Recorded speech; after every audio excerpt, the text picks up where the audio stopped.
بصوا يا شباب، في خبر مهم جدا لازم اقوله دلوقتي. انا بقالي فتره طويله جدا بفكر ازاي اقدم المحتوى بتاعي ليكم بالطريقه اللي تستحقوها. وانا عارف انكم متعودين على القناه ان يكون فيها كل انواع المحتوى، سواء موسيقى، تحليلات، قصص، جرايم. بس انا وصلت لمرحله ولقيت انه لازم يكون في تغيير. علشان كده من دلوقتي هتكون كل محتوى القناة الجديدة هيكون ليه علاقة بالموسيقى والتحليل والنقد لكل الفيديو كليبات الجديدة. انا مش رايح في حتة، انا موجود. لو انتوا عايزين تسمعوا كل حاجة ليها علاقة بالميوزك في الشرق الاوسط والهيب هوب والرابرز الموجودين عندنا هنا في الشرق الاوسط، اشتركوا في القناة دي او القناة دي.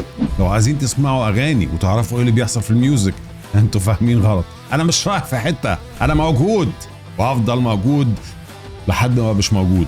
القناه الجديده هي دكتور ويك ميوزك هاب، اللينك موجود فوق او موجود تحت في الديسكربشن. خلينا دايما كل اسبوع نعمل اغاني جديده ونعرف ايه الجديد في الميوزك وايه الجديد في الشرق الاوسط بالنسبه للاغاني.